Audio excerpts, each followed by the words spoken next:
Welcome, John, to Metaladium Pages. It's a great pleasure to talk with you about Warbringer, this new album, Rat and Ruin, and more things related to the metal world in general. So we are starting by asking, how are you doing today? How is the band during the last couple of years? Because your previous album, Weapons of Tomorrow, was released in 2020. So last couple of years, band's been moving along. It's been around for 20 years at this point, so it just kind of keeps rolling of its own Mhm. inertia. Um, and basically, I think putting out Weapons Tomorrow the way we did was unfortunate because we were grounded for its release due to the pandemic and everything. So it took us about 3 years before we could tour the thing, if I remember correctly. Mhm.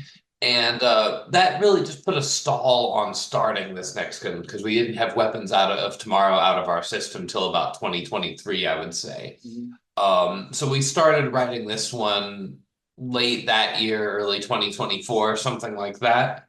And pretty much it was mostly myself and Carlos that did the writing with some help from Adam. And we worked off of these concepts. Basically, most of the songs, the titles and ideas existed before there was any music. And we wrote off of that. And it was pretty cool, I gotta say. And yeah, just looking forward to putting this record out. And we think it turned out pretty damn good. Okay, okay. So now, as I said, well, Weapons of Tomorrow was released in 2020. This new album is 5 years later. So in this case, for you, how you compare the promotion of the Weekends of Tomorrow of the Weapons of Tomorrow that it was released during the pandemic, and now we have Rat of Ring beyond this pandemic. Well, the difference is obvious. We're going to tour this one. And that's a big deal. We're known as a live band. That's where a lot of our reputation is.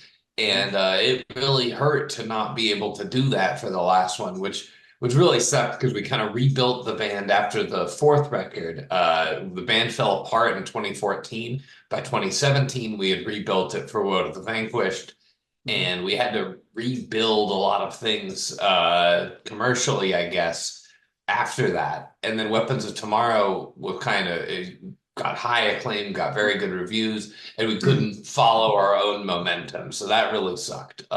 So Wrath and Ruin, the plan is to pretty much hit the ground running and tour all year after it came out. We have three that are announced already, and there might be more later this year. Hmm. Okay, so and in this topic, when do you decide writing songs for this new album? And for you, when it's time to release a new album for Warbringer? Because it's 5 years. The difference for your previous album in 2007, it was 3 years. Now we have 5 years. So for you, when it's time to release a new album for Warbringer? And so when you started writing songs for this new one? Perhaps any song left for the previous albums? Who knows? Actually, weirdly enough, we've never had leftover songs on a record. Mhm. We've pretty much used damn near every song we've ever written as a band you can hear on a record. We don't have any songs that we wrote once that we never used. That doesn't exist for our band, which is apparently that's common. We've just never done it. Um, so that's one thing. Uh, I started with some of the song ideas. Actually, Sword in the Cross was the first idea I had, and that came maybe a year or two after Weapons of Tomorrow came out. But it took to get it, having an idea written on a piece of paper with some words. I had the whole end verse written actually a long time before the song existed. Mhm. That and A Better World, the two singles so far, those concepts existed a while ago. So pretty interesting in that way. But basically, it took a year or two, and I was talking about it to the band stuff before we actually kind of buckled down and started writing it. Mhm. I think every album we put out, it takes us a little longer to sort of recharge and figure out what we're gonna do next and get the energy and creative zeal, I guess, to go and actually do the thing. So this time it took a while, but it's also our seventh record. We've written, I don't know, like 50, 60 thrash songs before. So we got to have new ideas of songs we haven't written yet. And I don't know how long that takes me, but it takes as long as it takes. And hopefully not super long next time, but I don't know. I'm not going to put out a record if we don't have ideas for it. So that's just what it was. We pretty much waited until it felt right, until we wanted to. Certainly could have probably done it faster, but it just we had the record when we had it, basically. Okay, okay, okay. So another thing, as you can see now in the world, is the attention in the world. So there's people that's now, well, thanks for the digital platforms, are listening just singles or small productions, no full albums. So in these times that we are a lot of people are returning back on time just listening singles. What motivates you to release a new album in an era of the span attention or just listen singles? I mean, full albums are cool. So that's it. Full albums are cool. I like full albums. So that's what we put out. We're what I'd call a real goddamn rock band, Like we play full albums, we play live shows with nothing fake about it. And that's what we're gonna do. And if everyone else wants to do singles or something, fine, let them. You know, we're gonna put out real full-length albums because I think random isolated songs don't give you that sense of like, here's the record, here it is. It stands as a statement on its own right and everything. And the singles are strong too. So if that's what people want to listen to, we got that as well. But for us, there's no other way. There's no even consideration of becoming a singles band or anything. And a lot of the music's about sort of this rejection of modernity and rejection of technology. So we reject it there too. Full albums, regardless of what the trend is. Okay, okay, okay. Yeah. So two, three, four, five, six, seven. This is your seventh album in the studio at this moment for Warbringer. So since your work without end released in 2008, now more than like will be in the next, well, yeah, in the next 3 years will be 20 years for your first album. So and now we have the seventh album. So mostly all musicians thinks that the last album is the best work to date. A lot of musicians thinks like that because you will continue growing as musician. So if this situation is good for you, do you think that this Rot and Pain it is the best work to date? And it is so. So what are the reasons that this album it is the best work today for Warbringer? I'm aware of that bias and I try not to fall into it. So for me, it's like too early to say where this one lands in our discography. It really has more to do with what kind of the fans think and how it's received than what I personally think. Personally, I would say our best work is somewhere in the last three, counting this one. I think the era Woe to the Vanquished, Weapons of Tomorrow, and now Wrath and Ruin is the best era of the band for me personally. I don't know between those ones which one I think is the best, but I'm looking forward to kind of see the fan response and see where it lands in there. As far as what could put Wrath and Ruin in the running for the best, some of the stuff that it does really well. I think it has the best production and sound of any record we've had, and I think that's a really good asset for this record. And I think it has kind of like a darker and more extreme tone than the rest. And I think thematically it's kind of got its own angle and thing it's doing with dystopic themes and class power stuff being kind of highlighted. And I think that makes it interesting. And I think thematically it's like different from other records I'm hearing coming out, or at least in my opinion, it is. So I really like those things about it and think it's really real strengths of the record. Does that make it better than the last two? I don't know yet. I really like the last two, so it's hard for me to say. But I think our goal was, and I think we succeeded in making a record that matches those two in quality. So whether it's better, I'll kind of see. I have to play the material live too. We haven't played any of it live yet, and so it's hard for me to judge it on that basis. Okay, okay, amazing, amazing. And well, and talking about a little more about this new album for this Rot and Pain. So how do you relate everything? Because usually the thrash metal speaks about the social things, the economics. So since the 80s, it was the same topic since the for the thrash metal. That's another thing. So in this kind of things, how do you relate the cover art, the lyrics with the music that the Warbringer plays in this new album? So one of the thoughts I actually had, you said, as you point out, that thrash metal often deals with these kind of socioeconomic topics. since the 80s, indeed. And I think first, that's one of the things that drew me to the genre. And second, of all the socioeconomic issues that the thrashers were, or the punks or whatever were pissed about in the 80s, none of them got fixed. Not one. So that's a good reason to keep singing about it, right? Is that you have the same problems, so you still talk about it. If something changes outside, then the music has to change to reflect it. But until that, if war and corruption and all this is, and actually a lot of it, I think, got worse since then. Um, and then I don't want to go into why I think that is because that's a different discussion. But so that's one thing. Also, the experience of being kind of like stuck in the pandemic and like our landlord was extorting us and doing some shady shit and we were feeling pretty trapped at the time, my wife and I.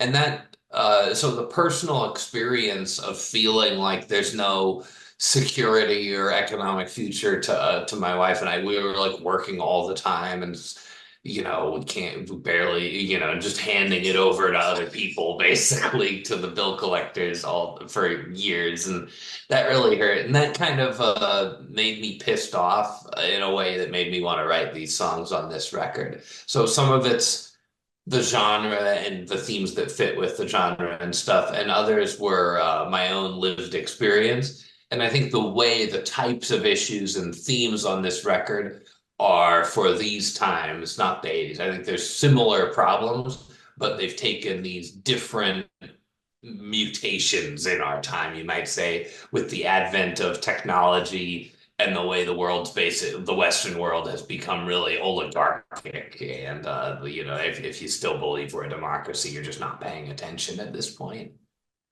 Okay, okay, okay.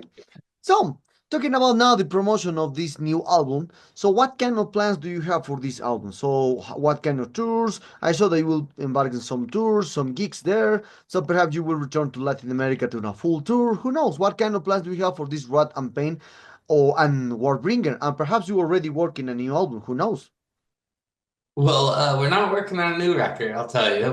We might be in the future, but not right now. Right now, it's all Wrath and Ruin, and we're gonna go out and basically tour it all year. We got three lined up right now. I'll tell you about them. We're doing in about a week. We're getting ready. I'm gonna leave to start. Or we're gonna start the rehearsals for our United States tour, which is with Summoning the Lich, Skeletal Remains, and Allegiant. Then we got in April, May in Europe, where with Cryptopsy, Decapitated, and Carnation. And then in the summer, we go out with Creator and Rodenkreis for some dates, as well as just many festival and club shows. So summer, we're doing the Euro Summer Festivals. Later in the year, they've been talking to me about all kinds of stuff for later in 2025 and even into early 2026 that's not announced yet, but we're going to put the thing out and basically tour it, give it a full cycle that will probably go to some extent into next summer. So we're going to tour the hell out of this thing, basically. Hmm. Okay, okay. Okay, so now talking about more a little more about the situation in the music industry. Now, as you can see, there is a thousand, or not a thousand, there is more than 50 or 60 releases per weekend. So it's impossible to catch up everything.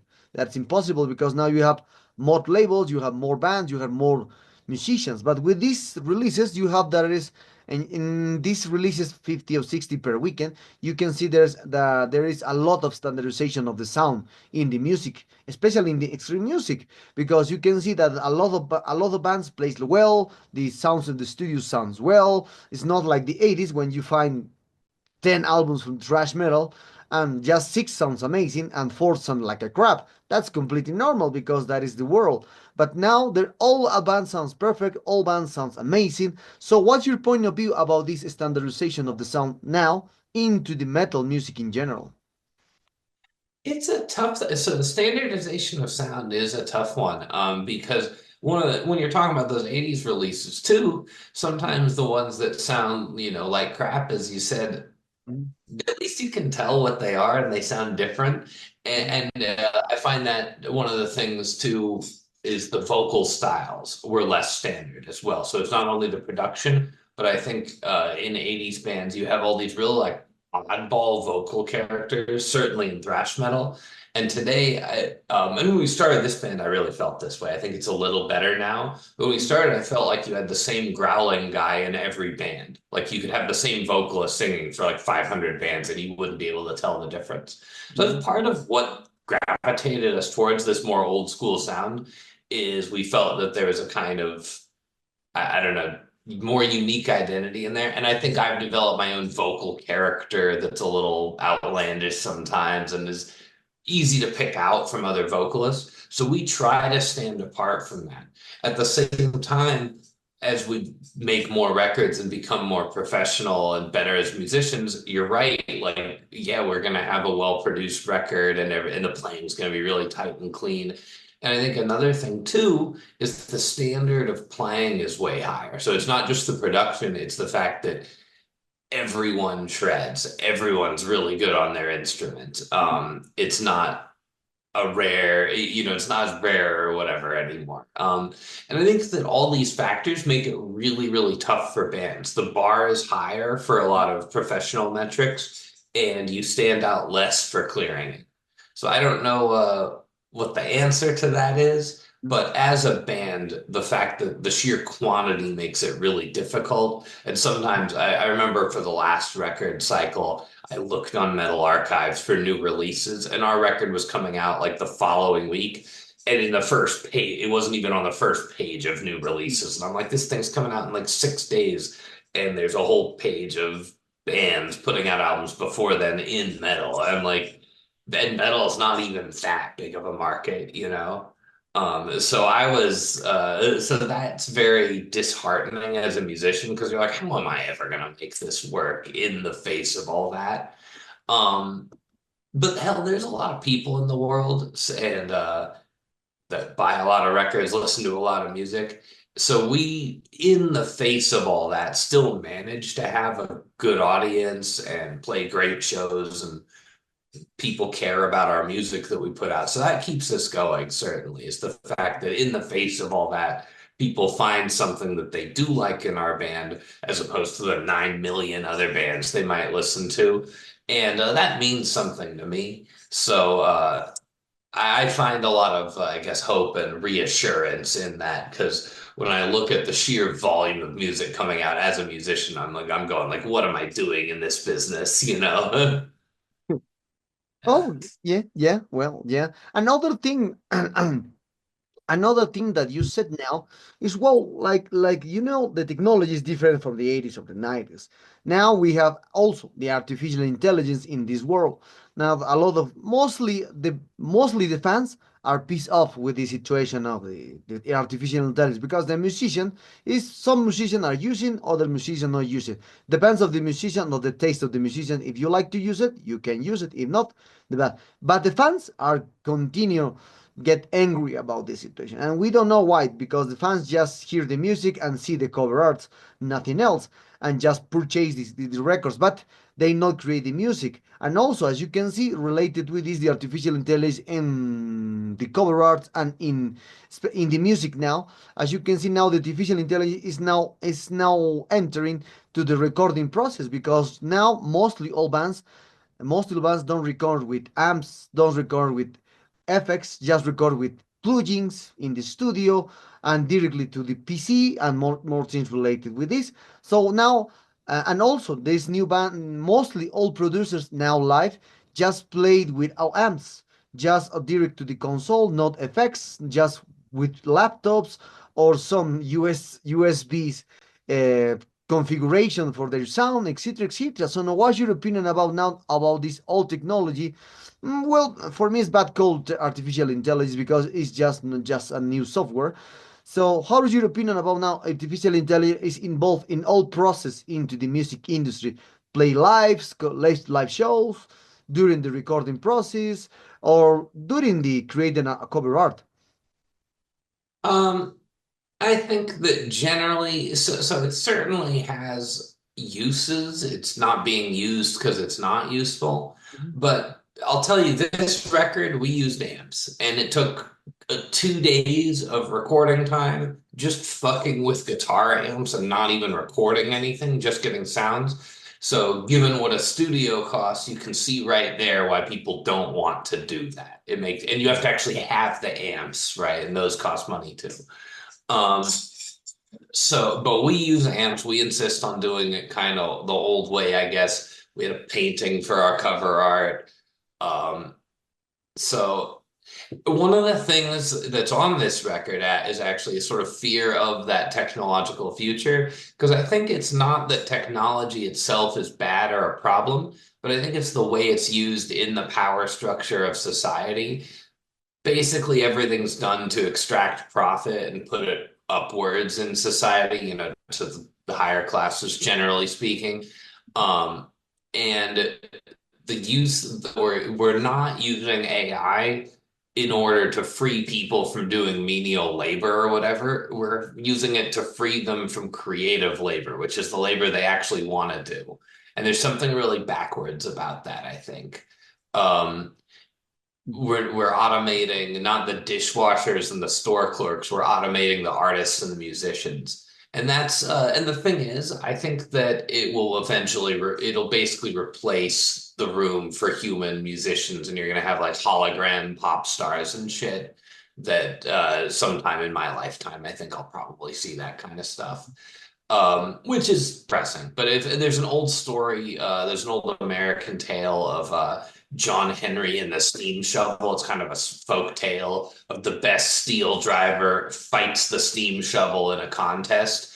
And he wins. He was such a strong guy that he beats the freaking steam shovel, but he dies in the process as sort of a metaphor for what happens to labor in the face of this new machinery. So just as then, we've had a couple hundred years of the post-industrial age now. Machines have been replacing people in different domains, and that does hurt certain people, and it hurts their identity in different ways. There's the Luddites in England, where these weavers it wasn't just a thing they did or a job. It was like, my father's father taught him how to weave, who taught me the secret of the weavers of Hunsfordshire or whatever, and no one else knows our craft. It's who I am. And the machines took that from me because they can do my task that I trained for my whole life for cheaper, and so I'm obsolete now, and so I hate the machines. That's the Luddites they're called. And if you call someone a Luddite today, it's because like they don't know how to use a cell phone. But if you actually look at the real ones from history, you kind of feel for them, and I think they were kind of right in many ways. So today, if you're not into this stuff, some people may say get with the times. It's just progress or whatever. Well, progress towards what? And I think a lot of the themes on the record talk about the fear that this technology, more broadly speaking than in just music, what it pretty much is going to do is make a world with a stronger divide between the people who are kind of need to use or be subservient to the new technology in some way, and those who own and control the new technology. It'll create a stronger divide with fewer in that second category than the first by far. So I think that there's also this just negative reaction people have, because I think a lot of people know that. Hmm. Okay, okay, okay. So now talking about more about now this style for the thrash metal. Well, usually when we hear thrash metal from this new world, a lot of musicians, especially for the old ones, said that the new bands doesn't have any special sound with the new bands, because when I spoke with the old bands like Sodom, Destruction, and other bands from the 80s, they told me that the thrash metal is a product of their time, because the 80s suffered a lot of things socially, economically, politics, etc., etc., and that's why the thrash born with all this kind of influence. But now the thrash metal is more soft in some ways, because there's no more problems socially, economic, politics. There's another kind of problems, but not like the 80s. So mostly of these musicians think that thrash metal is stagnated with the old sound, with the old bands, and the new bands bring just revival of the old sound from the 80s or some bands from the 90s. So now you are part of the new band. So how do you what kind of point of view do you have for this appreciation for the old bands, that they said that is the thrash metal is stagnated with the old sounds in the music in thrash metal in general? I think that is basically false. Because I think if you listen to us, that's a refutation of that. I think we've done all kinds of stuff that steps well outside the mold of classic bands, and I think you can pick us out of a lineup of bands pretty easily. Um, I also think that yeah, well, while you can't, I think that what there is some legitimacy to what you said in that art itself is kind of stuck. I don't know if there's been like so in the 80s, seven, 60s, 70s, 80s, you have major wide music genres emerging in different parts of music that have nothing to do with each other, right? Like whole new genres. And I think that perhaps since the advent of like electronic, like fully electronic music or something, there really hasn't been a new one that you can call like a new genre altogether, you know?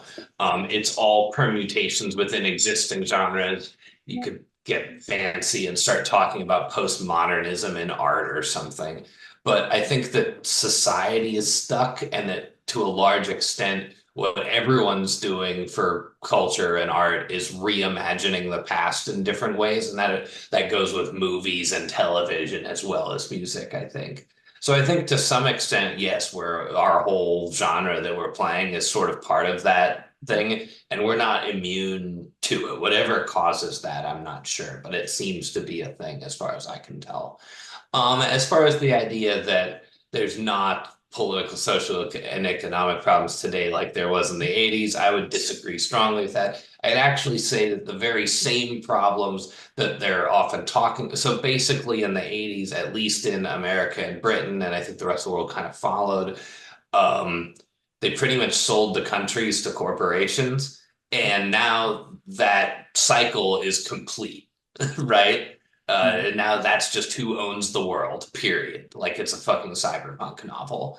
And so it's actually not, I would say that what we're living now is the result of those things that the Thrashers were angry about in the 80s. Those forces, the evil guy in the suit, that guy won. They own the world now. And so that's why I think there's a lot of reason to still play something with a message like punk or thrash metal because of that historical process. It affects your fucking life. It affects you in the basic dollars and cents of your existence. And one of the things that this record goes into a lot is how those kind of material factors will affect you on a psychological and an emotional level as well in songs like A Better World or Cage of Air.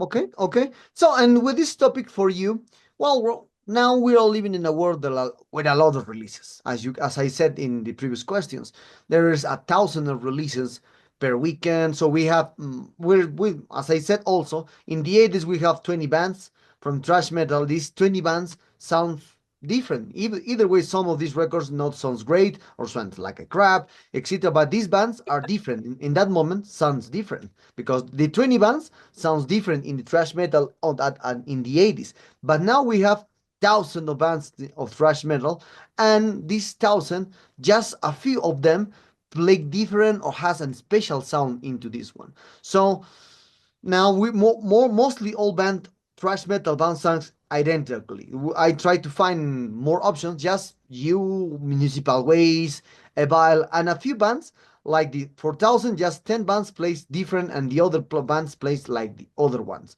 So, and for you, how can you see the future of the thrash metal with the new upcoming bands? For example, that bands that just born in 2 years ago, 3 years ago. Do you think that the thrash metal will evolve in new things?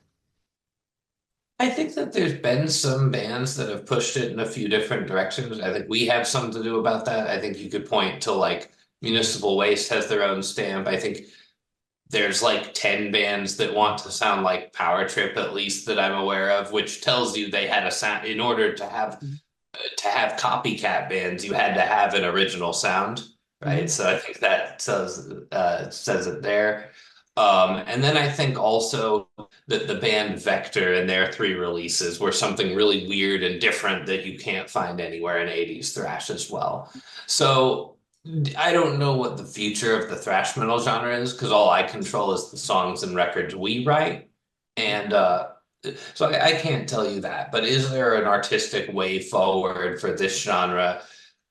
Maybe. I would hope so. I think that you can, I think I agree with your criticism that many bands sound very kind of stock and by the numbers. And I think that that's not unique to thrash metal. I think that's a problem that metal in general and rock music more broadly is having because metal's been around for 50 freaking years. Mhm, And rock music, of course, longer. So I think that that's just like I haven't heard groundbreaking, totally different death metal, for instance, either. You know, mhm, in my opinion, at least. It's so on and so forth. All the genres of metal that, in my opinion, are proper metal, you know, riff-based, aggressive, all the stuff I'm looking for in metal, mhm, um, pretty much have this same issue of if you're in that genre at all, you conform to certain stylistic things, or we wouldn't have put you there in the first place. mhm, And then if you do that, then there is a problem with sounding like the many, many, many other bands in that style. So I don't know if there's like a solution to this necessarily, because one of the big advantages that you had in the 80s was the lack of the past to compare to. There was no past of thrash metal before it existed, you know, before there was the mid 80s or whatever. mhm, And also that it was way less easy to get a recording. So not as many bands could go and put out a full length album that you'd actually want to listen to and stuff. Whereas today, as you said earlier, everyone can. So what this means for the future of the genre, I don't know. I mean, in the time I've been playing it, to be honest, thrash metal has been this weird niche thing for and that's pretty much how I've known it my whole life. It's a niche that I really like and I'm really into, but that's what it's been. So I don't know if it'll change or not be that in the future. It is an old style of music, and mhm, indeed, metal in general is stuck at sort of a creative crossroads, I would say. And I'd say, as I said earlier, a lot of music in general is either I'm not seeing like revolutionary pop music coming out in the mainstream either. I think that mhm. our whole culture is stuck in sort of a recycling loop with all forms of culture and media, not just music. Okay, okay, okay. Now, one thing that you said, and we are one of the few questions for the and the last question for this interview.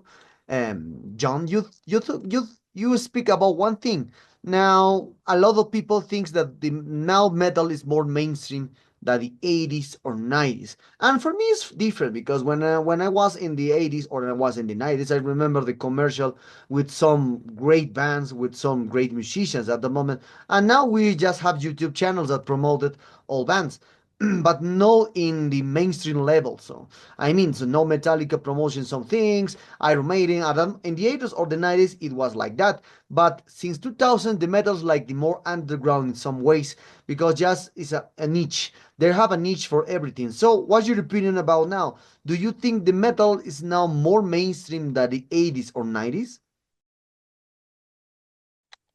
I think it's more niche. I would agree with that. I do not Mhm, think it's more mainstream because I think we don't have any like there's no like band like Iron Maiden or whatever coming out of today that can fill arenas and stuff. It's a million different bands and someone's into metal broadly, whatever niche of metal, which itself is a niche. And there's a lot of people that are into it, but I don't think there's any bands that have that kind of like mainstream attention and pull like your Maiden, Priest, Metallica, Slayer, whatever you like, you know. Or there's very few of them anyway. And some of the ones that are I wouldn't consider like proper metal, but I'm an asshole like that, I guess.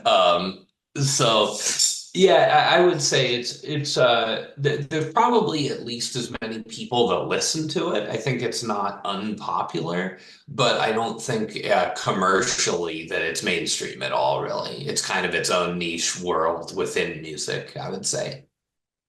Okay. Okay. Well, John, we arrived to the sad moment of this interview. Thank you very much for this interview. It was a tremendous pleasure to talk with you about Warbringer, other things, a few things for the new album, and more things related. So, Is there anything else, may I ask you? Also, can you, well, would you like to add something to your Latin American fans and Metallian followers? We hope to see you guys this year on this cycle. It was wonderful to tour Latin America recently with Venom. Great times getting out there through much of South and Central America. And anywhere we didn't get to, I hope to get to later this year. Much love to all you guys, and thanks for listening to and supporting our music. And I hope you enjoy the new record very much. Bang your head.